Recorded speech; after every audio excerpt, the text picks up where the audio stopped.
Today we're going to be going over installing vinyl plank flooring. There's a couple of different kinds of vinyl plank flooring. One is a glue down, the other one is a click together. We're going to be installing the click together style. As you can see, our floor has already been taken out. This had carpet in it before, but the prep work is not done. We'll still need to get down here and scrape the floor, clean everything up real good before we start laying our flooring. Once we're done, the flooring we're using is going to match this flooring in the hallway here, but we're going to turn it perpendicular to this flooring. So we're going to turn it a 90 degree from what this flooring is. So here you can see we've got some leftover carpet pad that was glued down to the floor before.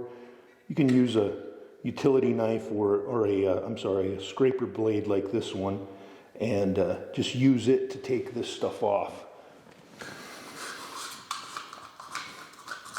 They do make a floor scraper that makes it a little bit easier. So we're going to go through the entire floor and we'll scrape out all these spots, and then we'll come back with a vacuum and we'll clean up all the mess. We'll move through this pretty quick.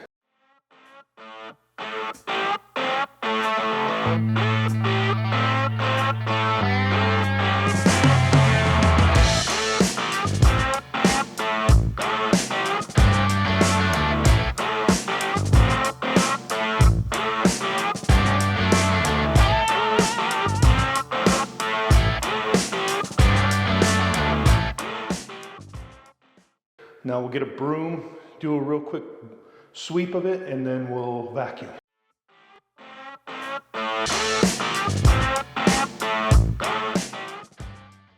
Swept and cleaned the floor. Overspray from the original paint. Minor cracks in the concrete, but nothing major. These are normal. We've got some nail heads sticking out from the original trim, so I'm going to take a hammer and go through and knock those down. You can pull them, I guess, if you want, but I always just take a hammer and knock them down.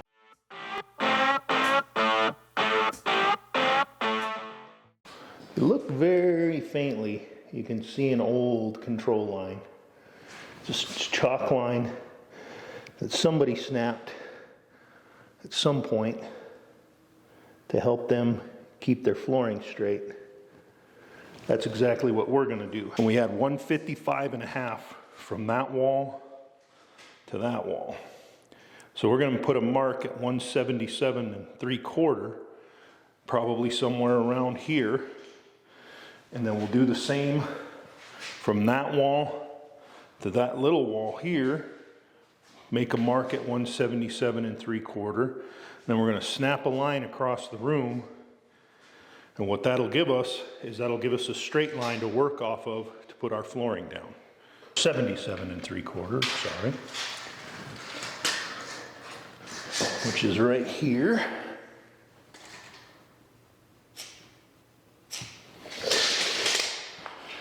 And then this other side, I'm going to do the same thing.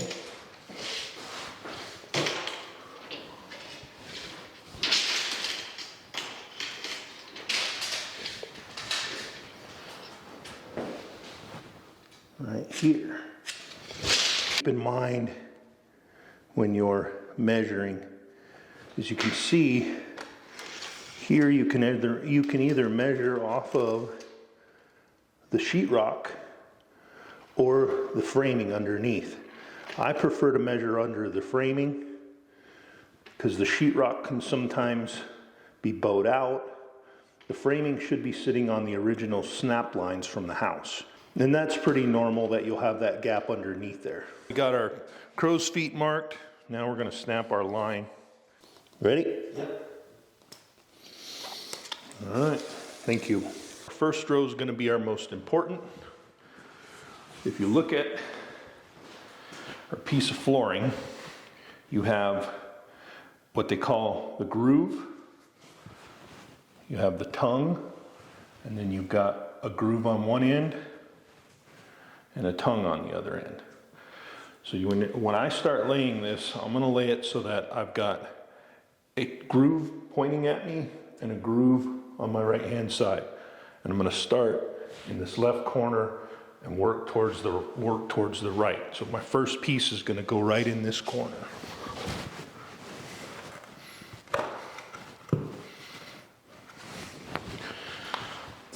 Now what we'll have to do is we're gonna have to make some blocks to sit in here so that when we're putting our other pieces on and we're tapping it with a hammer, this is again as a floating floor, you don't want it tight up against the wood. It needs room to expand and contract.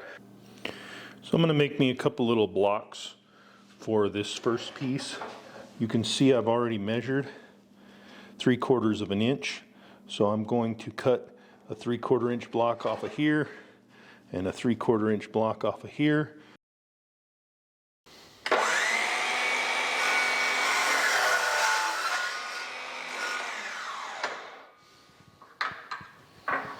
And there we go, we got a couple of 3/4 blocks. Right in here, up against the wood, so that that piece can bump right up against it, just like that. Put one on this side, same thing. And that'll keep our wood from popping too far out. Now, this is the same thickness of material I'm going to be using for my baseboard. So we want to make sure that we're not sticking out too far here that our baseboard's not going to cover. This is what I'm going to be using for the baseboard in this room.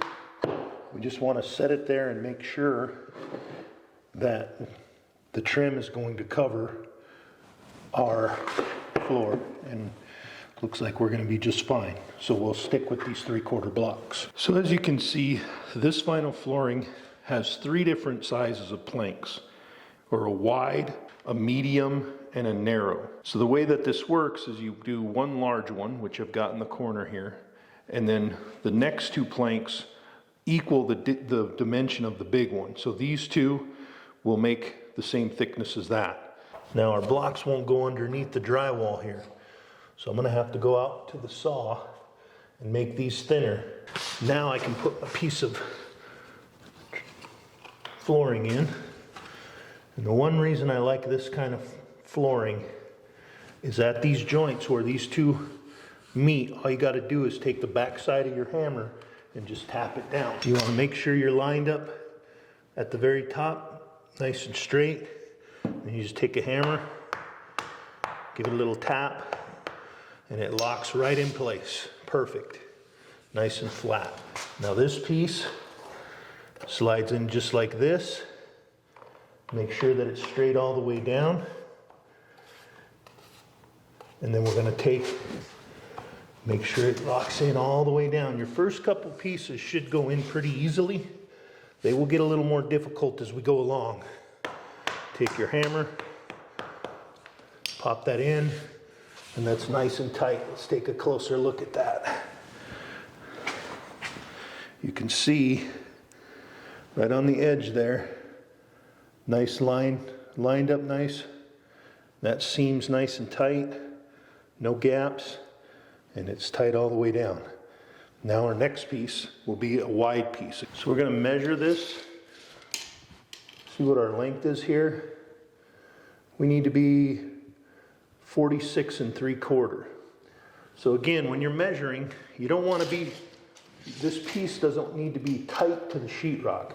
You got a little bit of room. So I'm actually cutting it about 1/8 of an inch shy of what tight to the sheetrock would be. So it should, if I wanted it tight, I'd cut it 46 7/8, but because I've got a little room to play with, I'm going to cut it 46 3/4 to make it fit nice and easy. All right, we got our piece cut. Go ahead and put our blocks in. Make sure they're up against some wood, just like that. Put our piece where it needs to go. Make sure it's lined up nice and tight there. And then again, back side of your hammer.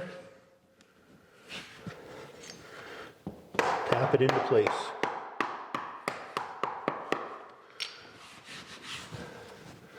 Now this is our first row, and the first row is the most important row. This one's the one that's gonna set the tone for how the rest of the flooring looks. So we're going to take a moment and we're gonna go ahead and measure to our control line to make sure that our first row is nice and straight. We can see our first piece in our control joint. So what we're gonna do is we're gonna measure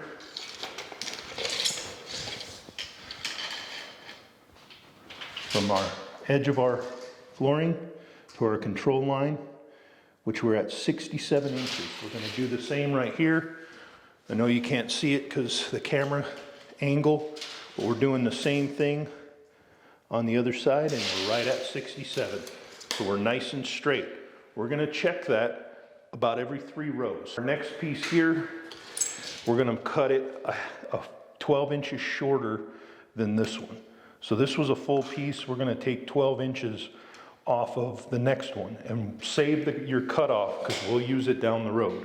One thing to keep in mind is when you're cutting, what side to cut from.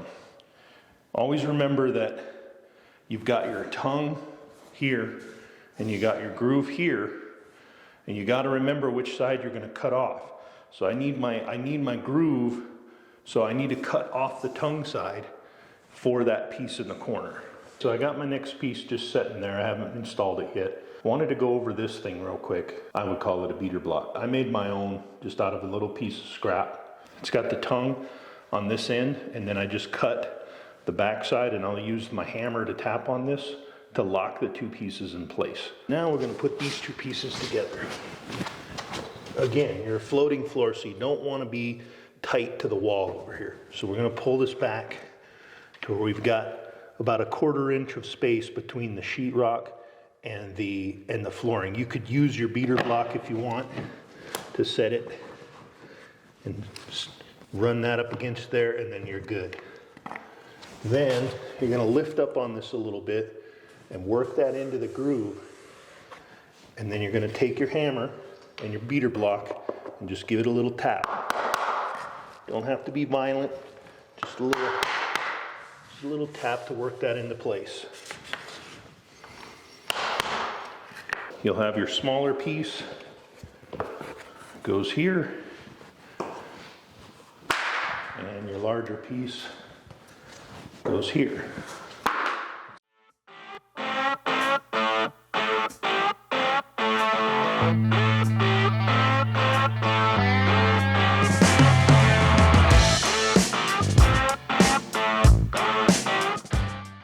So these 2 cut at 11 inches and they go in this corner here.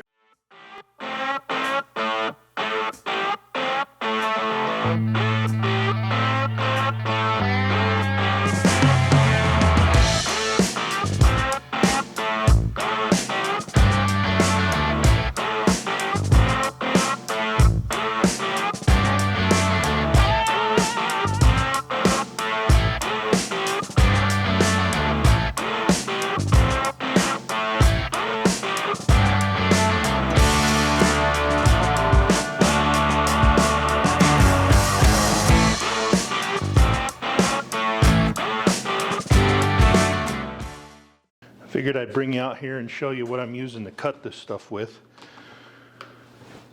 I'm just using my cordless chop saw, but you could use a nice sharp razor blade will cut it too with a square. 34.5 was our measurement. This chop saw cuts through the stuff pretty easily. Like I said, I was going to show you how to cut this stuff with just a utility knife and a speed square. All you need to do is measure like you normally would. Make your mark wherever your mark's at. You're going to set your speed square on your mark.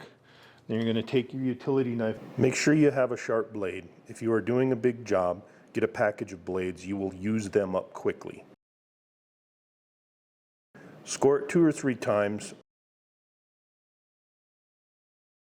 Then you snap it and it leaves a nice straight cut.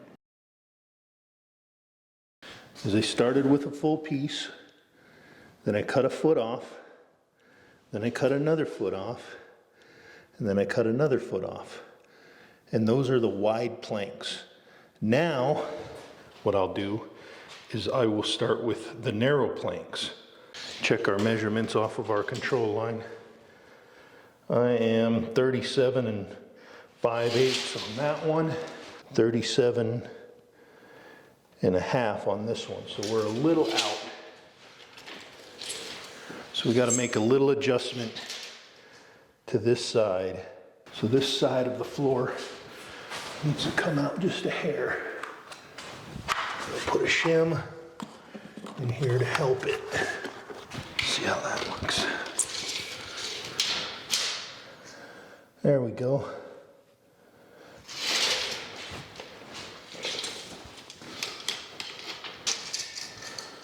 Much better. This thinner one first, and then the medium-sized one.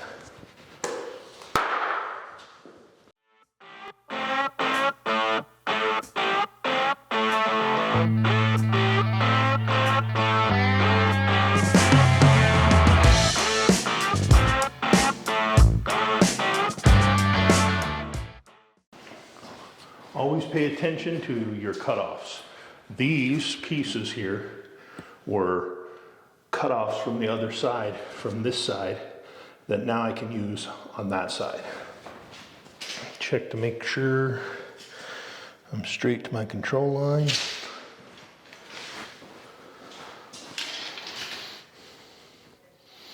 Beautiful.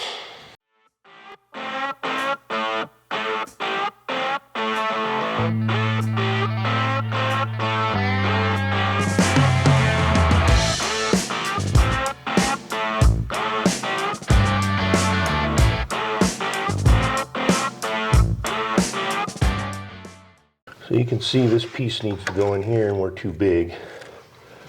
So we need to measure this to go into this spot. So the way I do it is I line it up where it needs to be there. Make my mark here to where it just goes under the door jamb. Then line it up here, mark it there to where it just goes under the door jamb. You want it to go right underneath that piece of wood.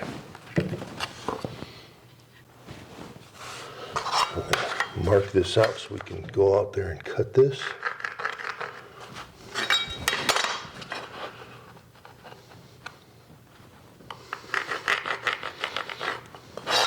And so you can remember what you need to cut out.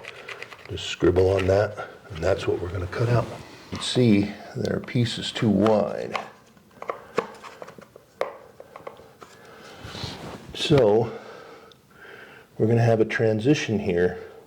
So we want to leave about 1 inch of space between the old flooring and the new flooring so that we can put our transition in there. So mark this.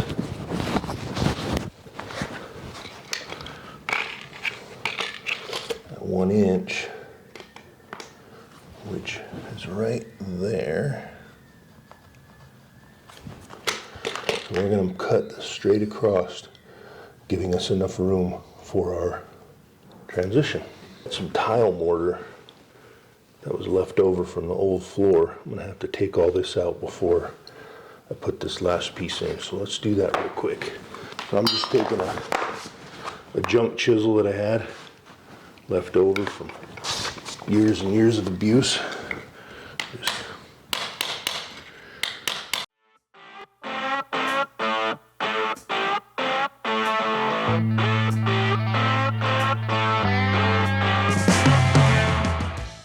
And we got some glue in the corner here that's going to stop our piece from going in up underneath there. If you tear up the sheetrock a little bit, it ain't going to hurt nothing. My trim's 3.5 inches tall. So as long as you don't get crazy, you'll be fine.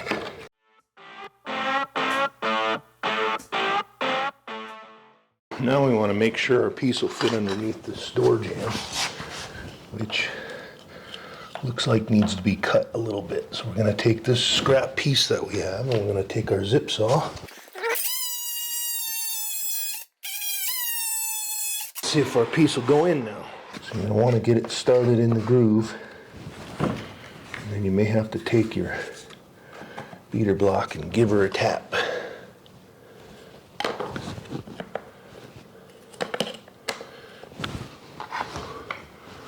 When you're hitting this thing, be careful not to put your beater block on the very end. Put it up on this ridge here.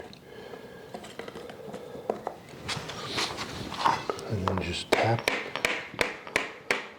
Don't have to get super violent with it.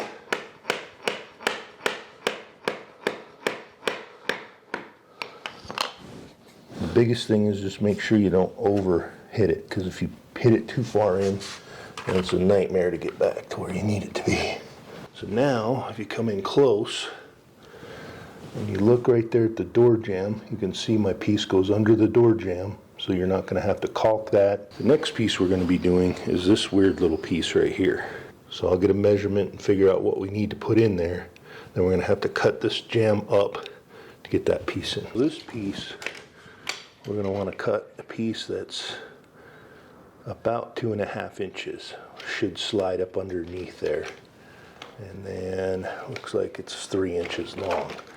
We need to make sure we got the tongue on each end, because we've got groove here and groove here, so I got to find a piece that's got a tongue one way and a tongue the other way. We got to cut our door jamb down.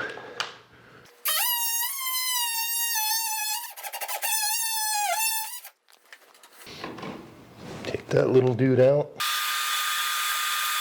My battery died while I was doing that. So let's see if I can show you again.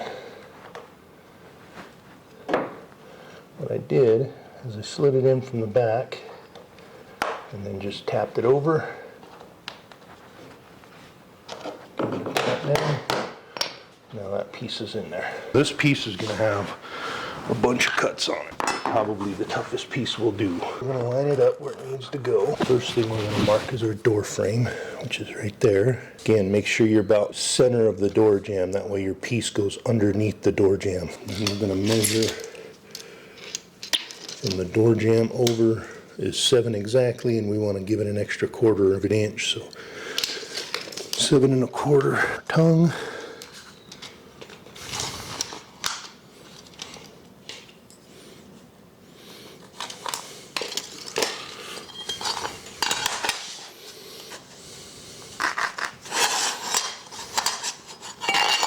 So we're going to cut out this long, well, that's long way. No, it doesn't. From there to here. So we're going to cut out a little U-shaped piece here. 7 1/2.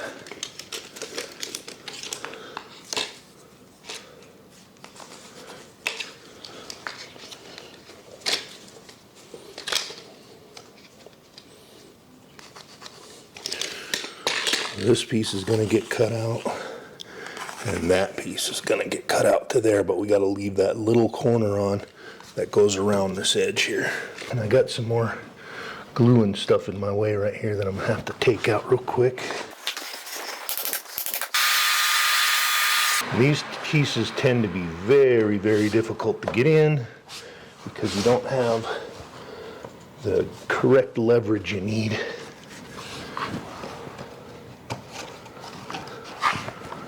So you got to fight them a little bit, but once they go, they go. It's just a little bit of a battle getting them in there.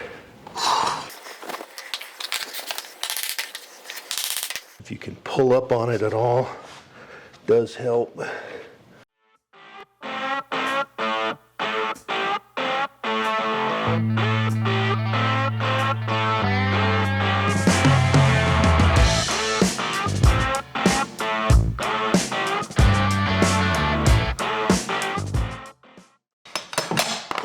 Goes. There it went.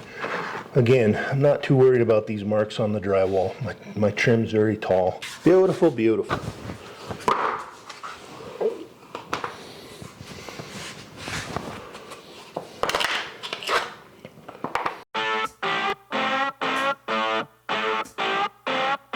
Line it up on the end where it needs to go. You don't have a door jamb to worry about, but make sure you cut it fairly close. Give yourself about 1/4 of an inch off of the wood here. Then line it up here. Go underneath the sheetrock. Give yourself again 1/4 inch to 3/8 is good on these. You could even be outside the sheetrock if you had to be, because your trim's going to come out 3/4 of an inch and cover whatever. I'm making this one a little tighter than it probably needs to be. A snow-nado, huh?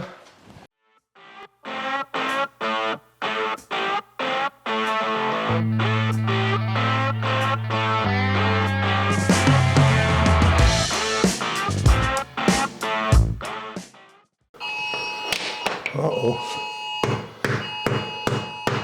Are we getting a blizzard warning?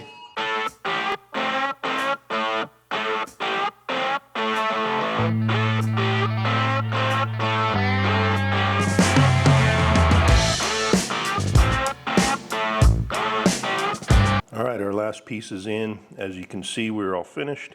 Thank you for watching this entire video. Please remember to like and subscribe and hit that notification bell. I'll make a separate video on the install of the transition. Thanks, and until next time.